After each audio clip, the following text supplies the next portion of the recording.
How does a simple roll of reflective window tint on a garage door turn into a full-blown, year-long legal war? It sounds pretty wild, right? But that's exactly what happened in one neighborhood. It pitted a single homeowner against his HOA in a fight that went all the way to a formal hearing. So let's get into how this tiny issue just completely blew up. Believe it or not, this entire massive conflict really just boils down to one seemingly simple question. Is that little glass panel on your garage door a window in the same way the one in your living room is? I mean, you'd think the answer would be totally obvious. But for this one homeowner, well, it was anything but. And yeah, this wasn't just some theoretical debate.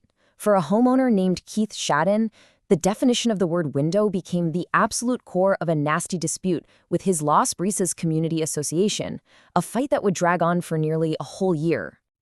And when I say it escalated, I mean it really escalated.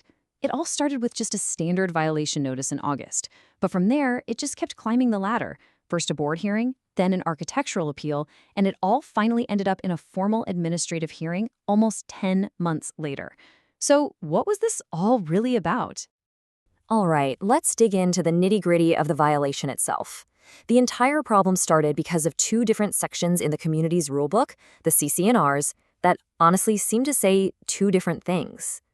Okay, so here's the heart of the whole argument right here. You've got Section 510, the rule for windows, which flat out bans reflective materials, no question about it. But then you have Section 512, the rule specifically for garages, and it says nothing about that, not a word. The homeowner's whole case was built on this one question: which rule is the one that actually applies here? So let's look at Mr. Shadden's side of the story. He built a case that he felt was based on common sense and really what the builder intended in the first place. This quote really gets right to it. See, he and his wife had actually paid the original builder for window treatments on all the windows in their brand new house, and the builder put them everywhere, except the garage door. So to Mr. Shadden, that was proof. It was a clear signal that even the builder didn't think of them as windows under that specific rule. And his case had a few different layers. First, there was the builder's action, which we just talked about. Second, he argued, look, it's just completely unreasonable to expect someone to put drapes or blinds on a garage door, right? He also had an email from an assistant community manager who he says gave him the green light. And finally, his big point was that since garages have their own specific rule, Section 5.12, the window rule just shouldn't apply at all. Case closed. But of course, the Homeowners Association saw things very, very differently. From their point of view, this was a pretty open and shut case of just enforcing the rules exactly as they were written on the page. The HOA's lawyer basically said, look, we're just following the documents. In their world, a window is a window, and it doesn't matter if it's on the front of the house or on the garage door. And they claim they'd been enforcing it that way all along. And to back that up, they pointed out that this ban wasn't just hiding in one little clause. Nope, it was in the main CC&Rs and in the community's design guidelines. To the HOA, that showed a really clear, consistent pattern. No reflective stuff on any window, period. The HOA really framed this as them just doing their job. They said they weren't picking on this one guy. They were trying to enforce the rules consistently for all 1,321 homes in the community, to keep up the neighborhood's look and protect everyone's property values. So this all came to a head during the virtual administrative hearing. And this is where, under oath, that simple question, what even is a window, was about to get a serious workout. The HOA's lawyer kicked off the cross-examination with this very simple but absolutely critical question. She put Mr. Shadden right on the spot. And he gave a pretty straightforward, common-sense answer. To him, a window is basically something you can see through. And boom, the attorney immediately pounced. She took his exact definition and applied it right back to the garage door. Can you see through that little glass panel? He had to admit it. Yeah, you can. By his own definition, it seemed to fit. And there it was. The logical trap was sprung.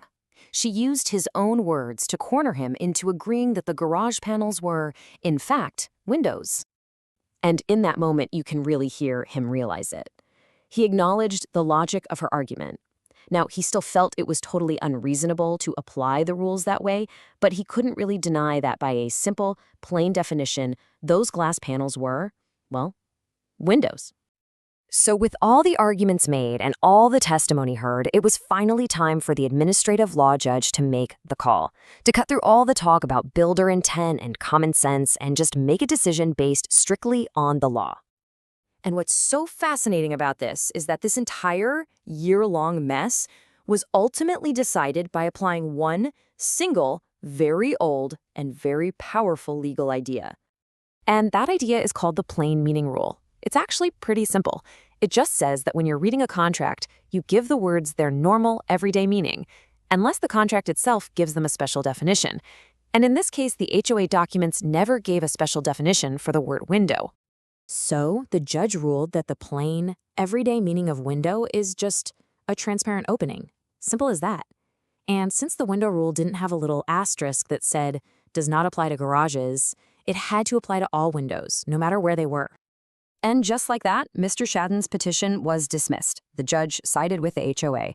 It's just this powerful reminder that in these kinds of legal fights, especially with contracts and community rules, what the words literally say on the page, their plain meaning, almost always wins out over arguments about what someone intended them to mean. It really shows you that when it comes to the rules, the letter of the law isn't just a suggestion. A lot of the time, it's the final word.